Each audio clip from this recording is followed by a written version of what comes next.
Kobaran api dengan cepat melalap puluhan bangunan semi permanen yang berada di bantaran Kali Ciliwung, Jalan Manggarai Utara 2, Jakarta Selatan.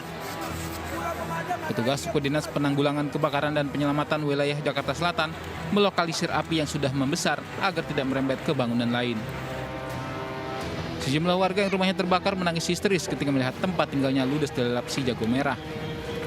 Belum diketahui pasti apa penyebab dari kebakaran ini. Diduga api muncul pertama kali dari salah satu rumah penjual sayuran yang berada di kawasan tersebut. Ada rumah. Ya kayak bau asap gitu, memang udah nyampe gede banget gitu. Ada suara ledakan nggak? Hah? Ada suara? Nggak ada, cuma asap doang. Asap doang? Iya. Itu ada berapa rumah yang kena? Banyak Pak, sekitar ada 70. 70 ya? Iya. Bang, ini dugaan awalnya penyebabnya dari mana Bang? Dari kayak itu kayak udah tiba udah asap gede banget gitu. Kita nggak tahu jadi di depan sini. Tukang sayur ya, Iya, tukang sayur. Tapi Namun salah seorang warga yang rumahnya terbakar jatuh pingsan saat berupaya memadamkan api yang sudah membesar. Dari Jakarta, Rizky Valuti melaporkan. Gempa dengan magnitudo 4,6 mengguncang wilayah Sukabumi, Jawa Barat, Kamis pagi hingga menyebabkan ratusan rumah mengalami kerusakan. Gempa juga dirasakan hingga Kabupaten Bogor hingga berdampak pada kerusakan sejumlah bangunan.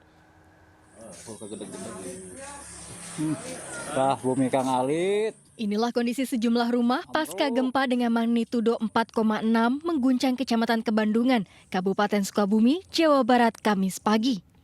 137 rumah warga mengalami kerusakan, sebagian besar kerusakan terjadi pada bagian dinding rumah. Selain merusak rumah, gempa juga menyebabkan fasilitas umum dan sekolah mengalami kerusakan. Satu warga terluka tertimpa reruntuhan plafon bangunan. Kebanyakan sih yang ringan ya, retak tembok gitu kan, Cuman yang retak ringan itu 100 rumahan sama 130. Untuk yang rusak sedang sekitar 6 rumah, yang rusak parah 1 rumah yang tidak bisa diisi.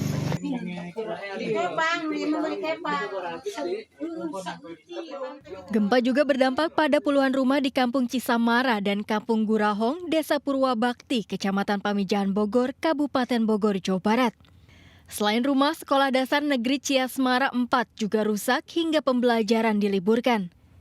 Hingga Kamis siang, warga masih bertahan di rumahnya dalam kondisi bangunan sudah rusak. Data yang diperoleh sebanyak 61 rumah rusak berat di Kecamatan Ciampea, Pamijahan, Lewiliang, dan Nanggung. Pas kejadiannya udah keluar. langsung lari. Iya, langsung lari. Terus ini rumah ibu gimana? Ya hancur. Hancur. Iya. Terus udah ada ini belum dari pemerintah bantuan? Belum. Belum ada yang lihat? Belum yang sekarang ini. Belum. Iya. Oh, emang udah berapa kali Bu di sini gempa? Udah 2 kali. Udah 2 kali gempa. Iya. Warga berharap agar Pemkab Bogor segera memberikan bantuan upaya perbaikan bangunan. Tim kontributor Anyus melaporkan. Kebakaran menimpa kawasan food court sebuah mal di Puri Kembangan, Jakarta Barat. Karyawan dan pengunjung panik, asap pekat memenuhi ruangan.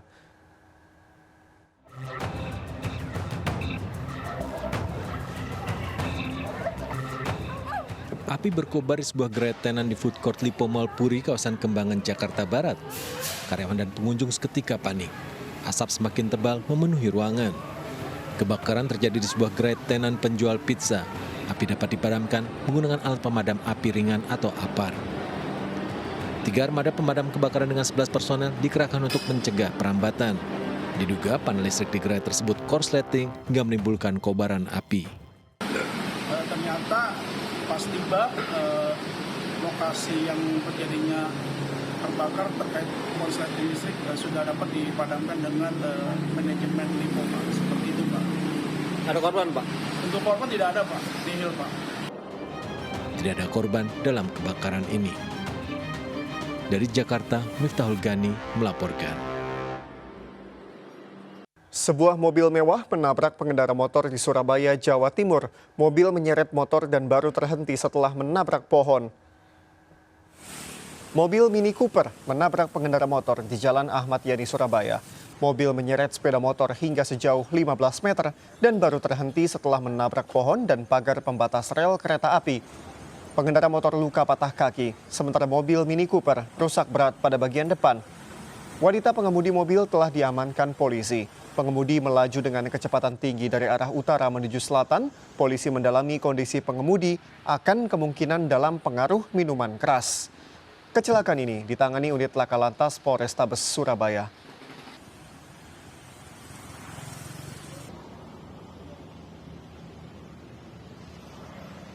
Diduga tak menguasai medan, sebuah mobil terbalik saat melaju di tikungan tajam di kawasan alun-alun Kota Jember, Jawa Timur. Korban yang masih berada di dalam mobil langsung dievakuasi keluar oleh warga.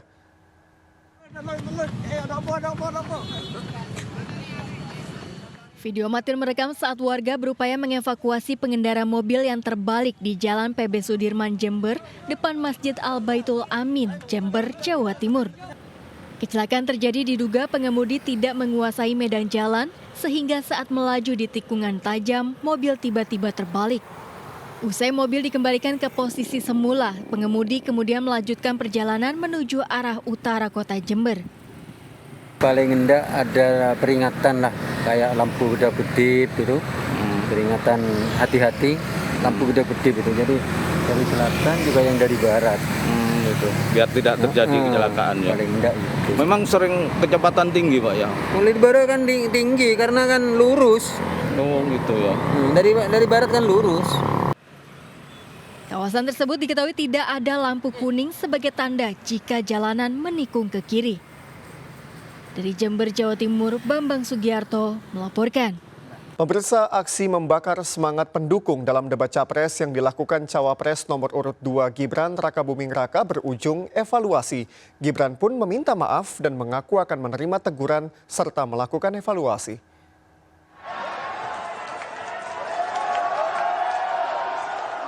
Inilah aksi Cawapres nomor urut 2 Gibran Rakabuming Raka saat mencoba membakar semangat pendukung Prabowo Gibran dalam debat pertama Capres.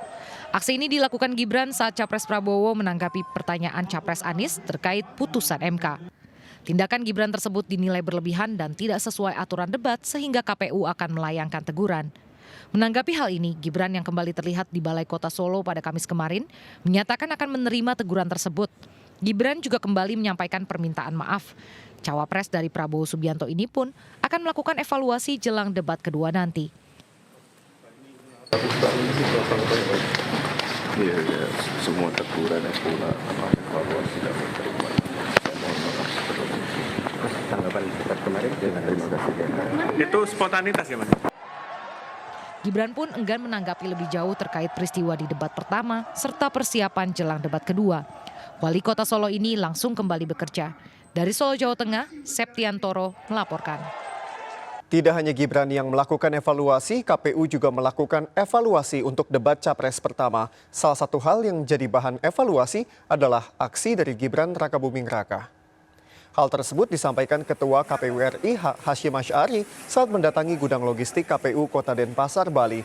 KPU pun mengundang tim dari ketiga pasangan calon presiden dan calon wakil presiden. Aksi Gibran membakar semangat pendukung menjadi bahan evaluasi. KPU juga akan memberikan teguran namun belum memastikan apakah Gibran melanggar tata tertib debat atau tidak. Denpasar 2. Dapil Denpasar 2. Cawapres nomor urut 3 Mahfud MD melakukan rangkaian kampanye Kamis kemarin mulai dari menemui ulama di Banten hingga menghadiri penganugerahan Ombudsman. Mahfud MD mengaku tidak melakukan persiapan khusus jelang debat.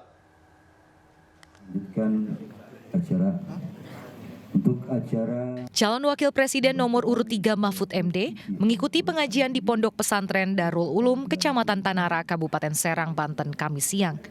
Mahfud MD bersilaturahmi dengan para tokoh dan alim ulama di Pondok Pesantren Darul Ulum. Para ulama dan kiai di Banten secara umum menerima Mahfud MD dengan baik.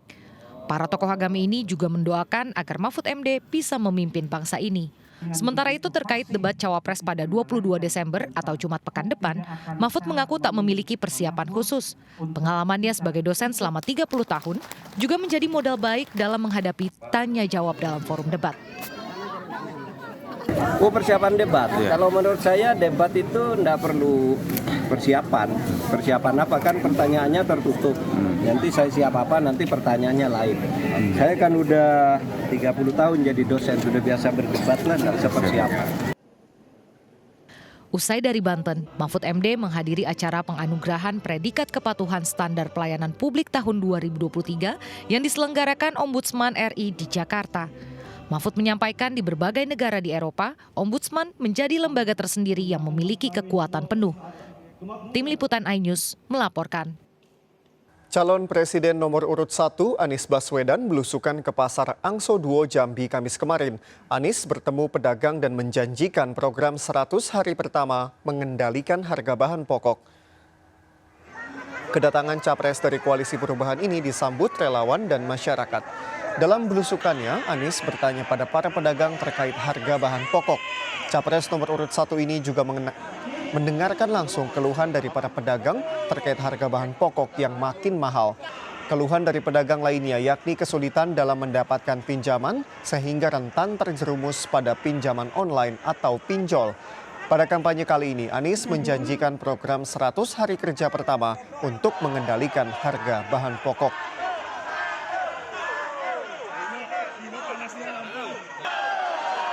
Sementara itu, calon presiden nomor urut 3 Ganjar Pranowo menemui nelayan dan buruh tani di Bekasi, Jawa Barat. Ganjar mendapati kelangkaan pupuk dikeluhkan petani di berbagai daerah di Indonesia, tidak hanya di Jawa Tengah, seperti yang diperdebatkan dalam debat Capres.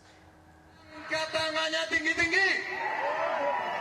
Nomor 3. Inilah momen saat Ganjar menemui ratusan nelayan dan buruh tani di Babelan, Bekasi, Jawa Barat, Kamis siang. Dalam kampanye kali ini, Capres nomor urut 3 ini memilih untuk mendengarkan aspirasi dari nelayan dan buruh tani di Bekasi. Para nelayan mengaku saat ini mereka terganggu dengan limbah-limbah yang mengalir ke muara tempat para nelayan mencari ikan. Sementara para buruh tani pun mengeluhkan susahnya mendapatkan pupuk dengan harga murah. Mereka berharap pasangan Ganjar Mahfud bisa menyelesaikan masalah-masalah yang dihadapi para nelayan dan buruh tani. Dengan mendengar keluhan buruh tani, Ganjar meyakini permasalahan pupuk murah tidak hanya terjadi di Jawa Tengah, seperti yang menjadi bahan perdebatan dalam debat Capres pertama. Saya diminta untuk merespon 2 isu dari kawan-kawan petani dan buruh. Satu soal pupuk langka. Jadi cerita pupuk langka sulit itu tidak terjadi di Jawa Tengah seperti pada saat perdebatan. Itu terjadi seluruh Indonesia. Itulah kenapa tadi idenya adalah satu data Indonesia khusus pertanian segera dibereskan. Kalau itu bisa beres, maka kita tahu alokasi, kita tahu bagaimana cara menambahnya, dan kita harus tahu bagaimana cara mendistribusikannya. Karena ini barang subsidi. Inilah yang menjadi keluhan. Terkait dengan sulitnya suplai pupuk yang menyebabkan turunnya produktivitas buruh tani, Ganjar juga menawarkan ide alternatif, yakni pertanian organik. Dari Bekasi, Jawa Barat, Irfan Hardiansyah melaporkan. Sementara itu, Prabowo Subianto, Menteri Pertahanan Indonesia, Kamis pagi meresmikan gelanggang Akademi Sepak Bola Garuda Yaksa dan membuka turnamen Nusantara U17 di Setu, Kabupaten Bekasi, Jawa Barat. Prabowo Subianto berharap pembinaan sepak bola bisa menciptakan pemain muda yang kuat dan handal. Didampingi oleh Ketua Umum PSSI Erick Thohir, Menteri Pemuda dan Olahraga Dito Aryo Tejo, dan pelatih Timnas Sepak Bola Indonesia Sinteyong, Prabowo Subianto meresmikan gelanggang Akademi Sepak Bola Garuda Yaksa di Setu, Kabupaten Bekasi, Jawa Barat. Prabowo meninjau sejumlah fasilitas Akademi Sepak Bola Garuda Yaksa dan mencoba sejumlah fasilitas yang ada. Prabowo, yang juga menjabat Ketua Dewan Pembina Akademi Sepak Bola Garuda Yaksa, berharap akademi ini bisa menciptakan pemain muda sepak bola Indonesia yang kuat dan handal dan yang nantinya bisa membawa nama Indonesia mendunia. Setelah meresmikan gelanggang Akademi Sepak Bola Garuda Yaksa, Prabowo langsung membuka turnamen Nusantara U17 yang diikuti oleh 16 klub dari seluruh Indonesia.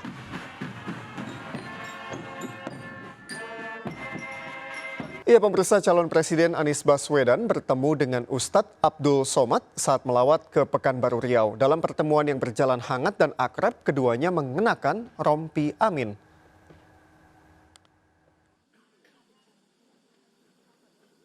Memang cantik batu manikam. Calon Presiden nomor urut 1 bersilaturahmi dengan Ustadz kenamaan Ustadz Abdul Somad saat melawat ke Riau. Pertemuan di Rumah Omak, Yayasan Pesantren Hajah Rohana Kampar Riau ini berjalan hangat dan akrab. Keduanya sama-sama mengenakan rompi bertuliskan Amin. Dalam pertemuan ini, UAS menceritakan kedekatannya dengan Anies Baswedan. Ustadz Abdul Somad mengaku mendapat banyak pertanyaan terkait pilihan politiknya. Ini saja dari pagi, buka Instagram, Ustadz arah kami kemana? Buka WA, Ustadz kami ikut Ustadz kemana? Kan capek saya jawab tuh. Nah ini tak paham. ini. Hari dan jarang sekali. Dalam kesempatan ini, Ustadz Abdul Somad juga tidak menyampaikan secara verbal terkait dukungan politiknya dalam Pilpres mendatang. UAS pun mengajak masyarakat untuk menggunakan hak pilihnya pada 14 Februari mendatang dan menjauhi saling fitnah antar kandidat maupun pendukung. Dari Pekanbaru Riau, Ayu Pratiwi, Rizky Solehudin, Ainis melaporkan. Debat Perdana Capres 2024 berlangsung sengit di kantor KPU RI Selasa kemarin. Ketiga capres memberikan pandangannya terkait tema pada debat perdana, yakni pemerintahan, hukum, HAM, pemberantasan korupsi, penguatan demokrasi, peningkatan layanan publik, dan kerukunan warga.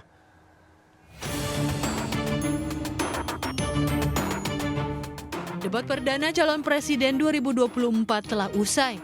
Ketiga capres, Anies Baswedan, Prabowo Subianto, dan Ganjar Pranowo telah menyampaikan visi dan misi serta pandangan terhadap sejumlah materi di debat pertama. Ketua Bidang Politik DPP Partai Perindo, Yusuf Lakaseng, mengapresiasi KPU terkait debat perdana tersebut. Diharapkan sesi tanya jawab antar capres dapat lebih diperbanyak untuk mengukur orisinalitas masing-masing calon presiden. Harus diakui dan kita apresiasi KPU, mereka membuat format debat yang jauh lebih menarik dari Pilpres sebelumnya. Lebih diperbanyak tanya jawab antara sesama calon presiden.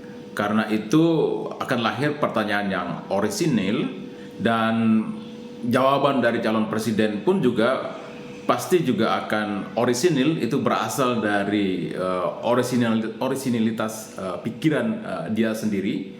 Karena itu penting untuk melihat kapasitas berpikirnya dalam menjawab soal-soal masalah-masalah bangsa yang tiba-tiba muncul misalnya. Kemudian itu juga untuk menguji penguasaan emosi para pemimpin kita. Selanjutnya, debat kedua Pilpres 2024 akan digelar pada 22 Desember mendatang.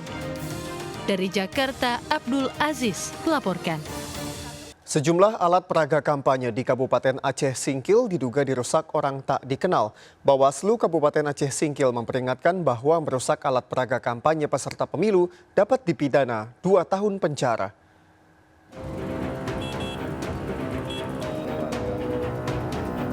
Sejumlah alat peraga kampanye yang terpampang di simpang SMA Negeri Singkil Utara alami kerusakan parah, diduga dirusak orang tak dikenal. APK yang alami kerusakan merupakan APK calon anggota DPR Kabupaten, DPR Provinsi hingga calon DPR RI. Menanggapi peristiwa itu, Panitia Pengawas Pemilihan Kabupaten Aceh Singkil mengimbau agar seluruh peserta pemilu dapat berkampanye secara damai. Panwasli juga ingatkan oknum perusak APK dapat dipidana penjara 2 tahun. Sejauh ini untuk laporan belum ada, tapi kalaupun ada nanti kerusakan di lapangan itu, kita siap menerima, atau ada nanti masyarakat atau peserta parpol itu melihat kerusakan APK itu. Ia juga mengatakan pihaknya siap menerima laporan terkait perusakan APK dan akan menindaklanjuti laporan yang ada.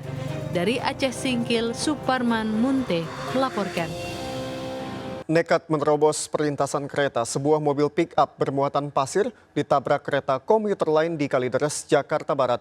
Mobil rusak berat terseret kereta api hingga 20 meter.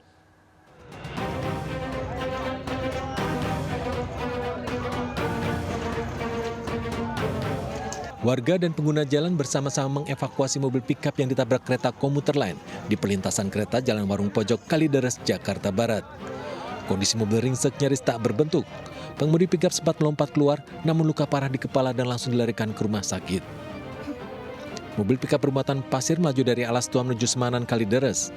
Pengemudi nekat menerobos palang pintu perlintasan yang hendak ditutup saat kereta komuter lain arah Tangerang menuju Jakarta melintas. Mobil pickup seketika tertabrak komuter lain hingga terseret sejauh 20 meter. Pengemudi diduga tidak mengindahkan peringatan warga bahwa kereta akan segera melintas. perlintas ini? Palang pintu ada, penjaga ada. Memang posisinya belum sempat ketutup, bener Pak. Gitu. Jadi mobil cepat naik separuh. Oh, berarti dia berusaha nerobos gitu? Nah, seperti itu. Ada korban? Ya nggak ada, cuma supir aja luka-luka. Guna kepentingan penyelidikan, mobil pickup dibawa ke kantor unit Laka Lantas Satuan Wilayah Jakarta Barat. Dari Jakarta, Miftahul Gani melaporkan. Ratusan emak-emak di desa Tanjung Medan, Labuhan Batu Selatan, Sumatera Utara menyerbu pasar murah yang digelar Dinas Perindak. Harga jual 30% lebih murah dari harga normal membuat antusias warga begitu tinggi. Bahkan warga rela datang 2 jam lebih awal. Ratusan emak-emak di desa Tanjung Medan, Kecamatan Kampung Rakyat, Labuhan Batu Selatan rela antri hingga berdesakan untuk membeli sembako di pasar murah yang digelar Dinas Perindak di Pekan Desa setempat. Bahan pokok yang dijual diantaranya minyak goreng, beras medium, gula pasir, dijual 30% lebih murah dari harga normal. Antusias warga yang begitu tinggi sempat membuat panitia kesulitan.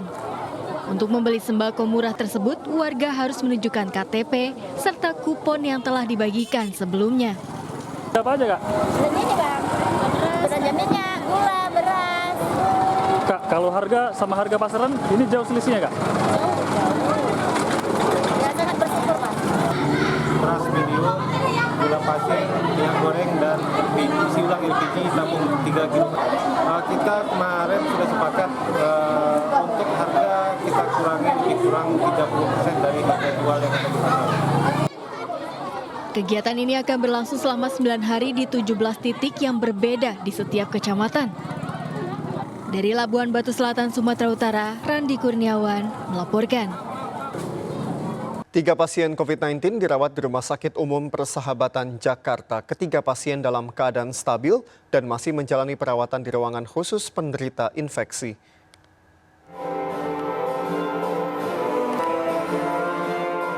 Di bulan Desember, RSUP Persahabatan Jakarta merawat 3 pasien penderita COVID-19. 3 pasien menjalani perawatan di ruang emergency crisis, yakni ruangan khusus penderita infeksi. Saat ini kondisi ketiganya dalam keadaan stabil. Pasien dengan COVID ya derajat sedang ya khususnya, itu sekitar 3 pasien ya, dan semuanya stabil sih, bisa diatasi dan tidak ada kondisi yang memburuk ya. Lansia dan kelompok yang memiliki penyakit komorbid atau bawaan diimbau waspada terhadap penularan COVID-19. Masyarakat harus menaati protokol kesehatan dan melengkapi dosis vaksin agar dapat terhindar dari COVID-19. Dari Jakarta, Rio Manik melaporkan. Dan pemirsa, jelang tutup tahun 2023, kasus COVID-19 kembali meningkat di Indonesia. Meski belum ada aturan pembatasan mobilitas, namun angka kasus terus naik jelang libur Natal dan Tahun Baru. Dan kita akan membahasnya dengan judul Waspada COVID-19 meningkat. Pemirsa, data dari Kementerian Kesehatan, kasus konfirmasi COVID-19 merangkak naik. Dan yang cukup mencengangkan, di ibu kota sendiri tercatat kasus COVID-19 di Jakarta mengalami tren kenaikan dalam beberapa hari terakhir. Berdasarkan data dari Dinas Kesehatan DKI Jakarta, jumlah kasus positif COVID-19 di DKI Jakarta hingga 13 Desember mencapai 365 kasus positif. Dengan rincian, 11 Desember kasus positif ditemukan sebanyak 57 kasus, 12 Desember sebanyak 127 kasus, dan pada 13 Desember sebanyak 131 kasus. Sebanyak 44 pasien dirawat, 32 kasus bergejala sedang di ruang isolasi, 12 kasus berat dengan komorbid dirawat di ICU rumah sakit. Sementara dalam rentang 1-10 Desember, kasus kematian masih tergolong rendah, yakni menyasar lansia dengan 2 kasus. Sementara di wilayah lainnya, yakni Jawa Barat, per November terdapat 87 kasus COVID-19. Dari 87 kasus terbanyak dari Kota Bekasi, Bandung, dan Depok. Kenaikan kasus ini didominasi oleh subvarian Omicron XBB 1.5 yang juga menjadi penyebab gelombang infeksi COVID-19 di Eropa dan Amerika Serikat. Selain itu, Indonesia mendeteksi adanya subvarian yang dilaporkan di Singapura, yakni Aedes AG.2 dan AG.5. Selanjutnya pemirsa, yang kami akan bahas adalah mengenai gejala dan antisipasi pasien penularan COVID-19. Menanggapi hal ini, Kemenkes mengingatkan masyarakat untuk segera melengkapi vaksinasi COVID-19, baik dosis lengkap maupun booster. Masyarakat diimbau untuk menerapkan protokol kesehatan serta perilaku hidup bersih dan sehat. Lalu bagaimana dengan antisipasi penularannya? Meski terbilang lebih ringan dibandingkan gejala subvarian COVID-19 sebelumnya, penderita tak hanya mengalami demam, tapi juga bisa muncul alergi.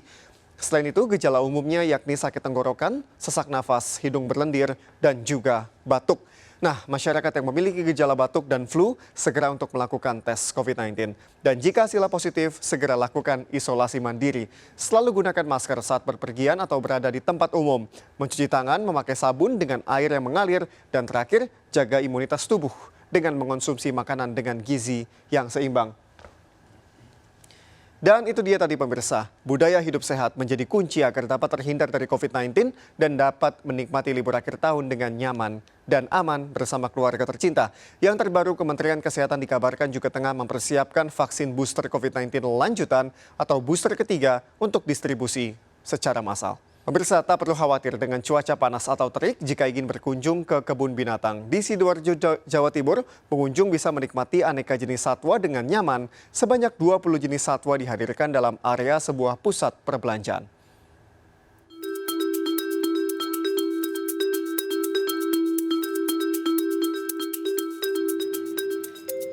Kebun binatang mini menjadi salah satu alternatif liburan akhir tahun bersama keluarga. Menempati area parkir sebuah pusat perbelanjaan di kawasan Jati Sidoarjo, kebun binatang mini ini menjadi tujuan wisata yang edukatif. Meski berada di area pusat perbelanjaan, namun suasananya hampir sama dengan kebun binatang pada umumnya. Kebun binatang mini di tengah kota ini dihuni sekitar 60 ekor satwa dari 20 jenis satwa yang ada, mulai dari keledai, kambing kerdil, rakun, kura-kura, hingga beragam jenis ayam dan burung ada di sini. Ini konsep yang unik ya, karena memang mungkin konsep baru di dalam mall ada kebun binatang. Jadi pengunjung itu tidak hanya berbelanja aja, tapi ada sensasi lain ketika berkunjung di dalam mall.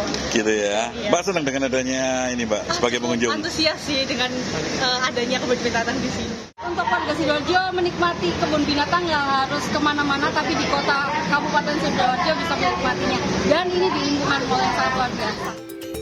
Dengan harga tiket masuk Rp50.000 per orang, Anda dapat menikmati kebun binatang mini yang dibuka hingga 7 Januari 2024 mendatang. Dari Sidoarjo, Jawa Timur, Pramono Putra melaporkan.